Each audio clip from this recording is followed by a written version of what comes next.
Okay guys, ito yung kasunod ng ating video, which is yung current video natin patungkol sa ating PPPoE manager.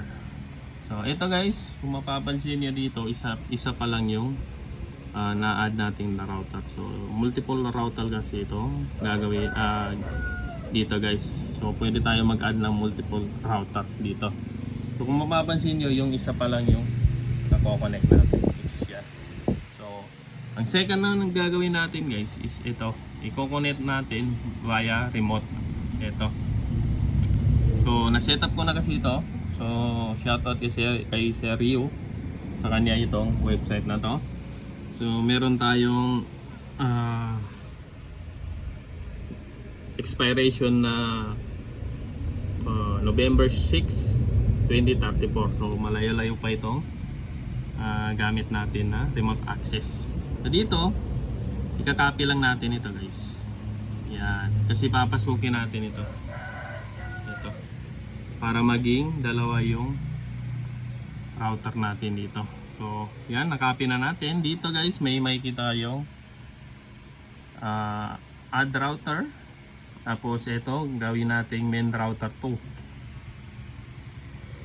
Main router 2, ano ba? Remote access. Pangalanan natin guys, remote access. Yan. Then yung IP, imbis na ganito, yung 192, ang gagamitin natin is yung ito, yung burst, VPN centralized burst. So yan, i-paste ko lang dito. Ito na. Then dito guys, yung admin natin is same pa rin, yung ginagamit ko na admin at saka ang password ay 1. Yan yung ginagamit ko sa tutorial guys.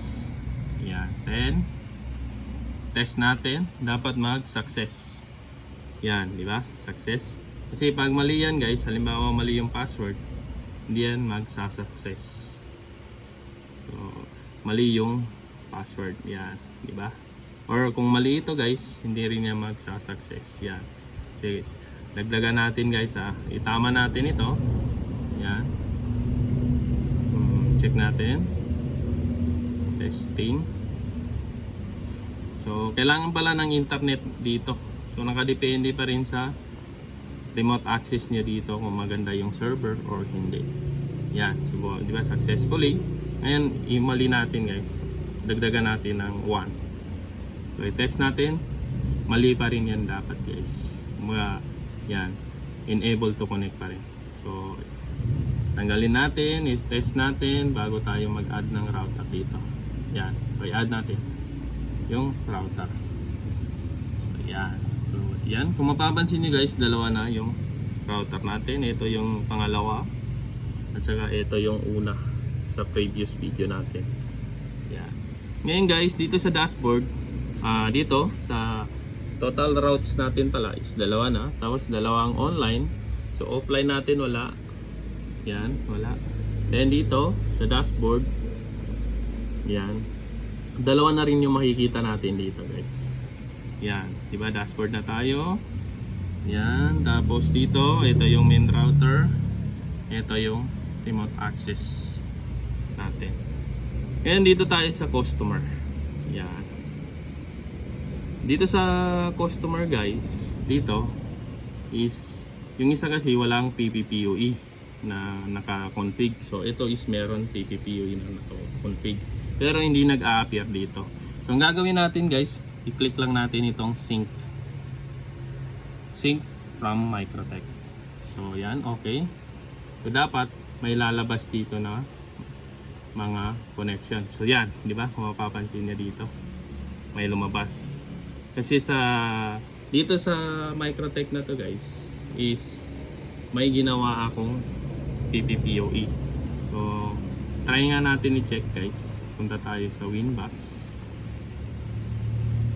So sana yung Winbox natin. Winbox. Check natin kung mare-remote ba natin yung isa.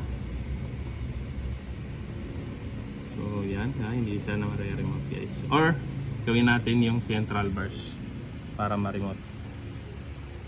Try natin.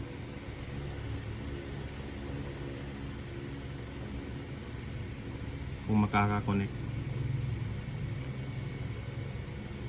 Kung ayaw, di wag.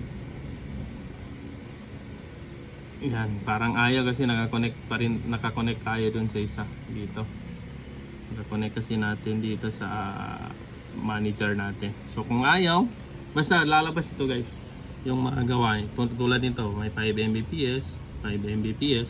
Then dito sa customer plan, yan.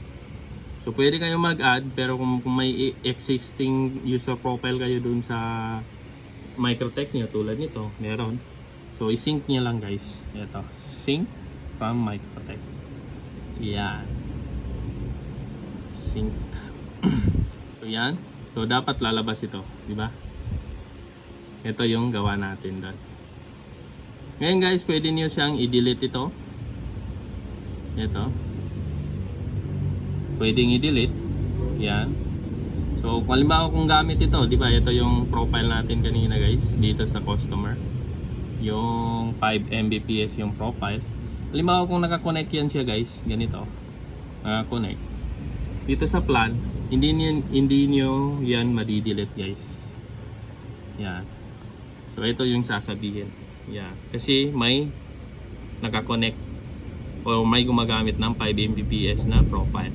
Ngayon kung gusto niyo mag-add guys, ito. Add. So yan. Tulad ng sabi ko kanina or sa previous natin, dito kayo mag-add. Tapos piliin niyo lang yung router na gusto niyo. So dito tayo gagawa kasi dyan yung may PPPoE na router natin. So yan. So tingin ko hanggang dito na lang guys yung ating video, at sana ay magustuhan nyo itong apps natin. So PM nyo lang ako guys sa ating Facebook. Maraming salamat at peace out.